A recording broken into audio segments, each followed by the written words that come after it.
Hello students, आज हम शुरू करेंगे डीएलएड चतुर्थ सेमेस्टर विज्ञान। इसमें हम आपको जो है पारिस्थितिक तंत्र के बारे में बताए हमने पिछले वीडियो में आपको, और आज हम आपको जो है खाद्य श्रृंखला के बारे में बताएंगे। इसमें पारिस्थितिक तंत्र में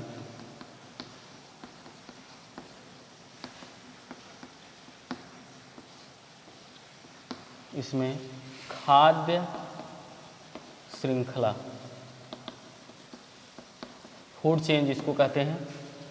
तो यहाँ पर जो है जैसा कि हम जानते हैं कि हमारे जीवमंडल में जो है इसमें जो जैविक घटक जो हैं इसके अंतर्गत उत्पादक, उपभोक्ता और अपघटक आते हैं। तो यहाँ पर जो है ये सभी का क्रम जो है एक दूसरे से जुड़ा हुआ है, उत्पादक, उपभोक्ता और अपघटक का। तो एक चेन इनकी होती है। इस तरह से आप कह सकते हैं कि जीवों की श्रृंखला जो भोजन के आधार पर एक दूसरे से संबंधित होती है उसे हम जो है खाद्य श्रृंखला कहते हैं। यहाँ पर जो है खाद्य श्रृंखला के मुख्य घटक जो होते हैं एक आहार श्रृंखला के, वो जो होते हैं मुख्य रूप से उत्पादक और उपभोक्ता होते हैं। तो यहाँ पर जो है एक सरल आहार श्रृंखला में आप देख सकते हैं कि 3 स्तर होते हैं। एक सरल आहार श्रृंखला में 3 स्तर होते हैं। पहला स्तर जो होता है घास, जिसको हम उत्पादक कहते हैं। इसके बाद दूसरा स्तर जो होता है आपका ये हिरण है,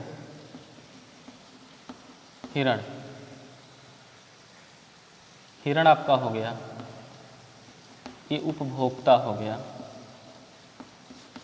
और तीसरा जो हो गया आपका शेर।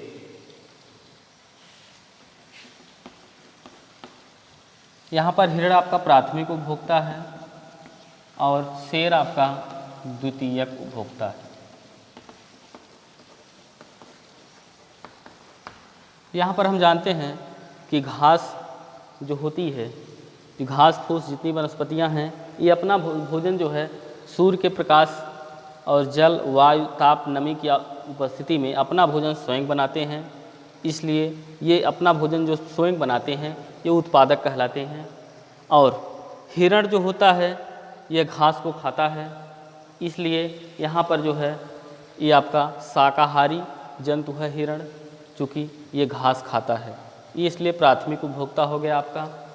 और शेर जो है ये हिरण का शिकार करता है, यानी शेर ये शाकाहारी जंतु हिरण को खाता है, इसलिए ये आपका शेर द्वितीयक उपभोक्ता है। तो यहाँ पर आप देख रहे हैं कि यहाँ पर एक चेन इनकी बनी हुई है भोजन के लिए, कि हिरण जो है भोजन के लिए घास पर आश्रित होता है, ये उत्पादक है, और शेर जो होता है ये हिरण को खाता है और अन्य जीवों को खाता है जो शाकाहारी भोजन करते हैं। तो यहाँ पर हिरण आपका प्राथमिक उपभोक्ता है, शेर आपका द्वितीयक उपभोक्ता है। तो यहाँ पर जो है आप यहाँ जो है एक सरल आहार श्रृंखला आप देख रहे हैं घास के मैदान में।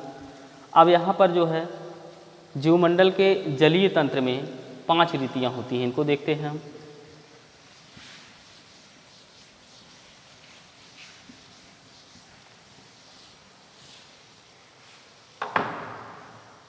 जलीय परितंत्र, जलीय पारितंत्र में 5 रीतियाँ क्या होती हैं? इनमें सबसे पहला होता है जो उत्पादक होता है शैवाल। शैवाल आपका जो है ये उत्पादक है, ठीक है। शैवाल या इसको पादप आप कह सकते हैं।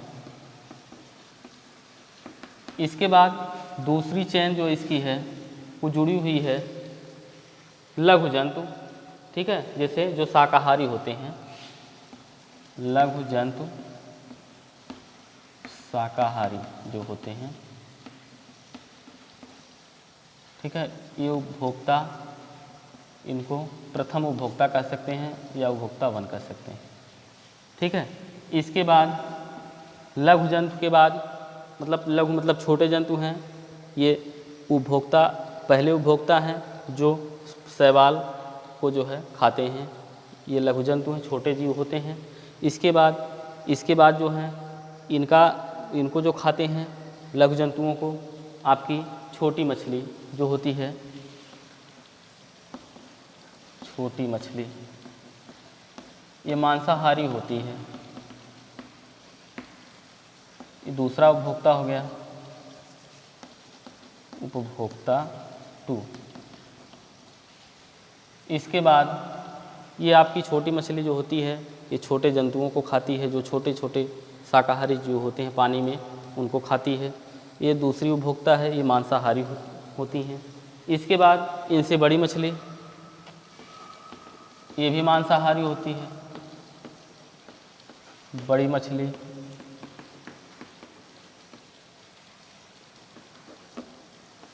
ये उपभोक्ता 3। बड़ी मछली के बाद बड़ी मछली जो होती हैं ये छोटी मछलियों को खा जाती हैं, इसलिए ये उपभोक्ता 3 हो गई, ये भी मांसाहारी होती हैं। इसके बाद बृहत बड़ी मछली जो होती है या बृहत मछली, बृहत मछली ये उपभोक्ता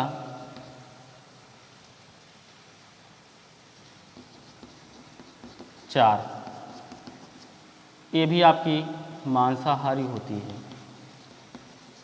यहाँ पर जो सबसे बड़ी बड़ी मछलियाँ जो समुद्र में होती हैं वे उनसे अपनी छोटी मछलियों को खाती हैं, ये जो है उपभोक्ता 4 में आती हैं, ये भी मांसाहारी होती हैं। यहाँ पर आप देख रहे हैं कि ये जलीय पारतंत्र का जो है ये हमने आपको बताया है इसकी रीत क्या है। इस तरह से एक दूसरे के ऊपर जो है ये आश्रित होते हैं। यहाँ पर ये आपका जलीय पारतंत्र है। तो आगे जो है हमने आपको इसके पहले आपको हमने बताया था उत्पादक के बारे में। उत्पादक जो होते हैं प्राथमिक उपभोक्ता, ठीक है। यहाँ पर आपके प्राथमिक उपभोक्ता होते हैं, द्वितीयक उपभोक्ता, तृतीयक उपभोक्ता। यहाँ पर हमने बाकी सारे चीज़ों के बारे में आपको हमने बताया था। तो चलिए यहाँ पर ये आपका ये जलीय पारतंत्र हो गया। अब आगे हम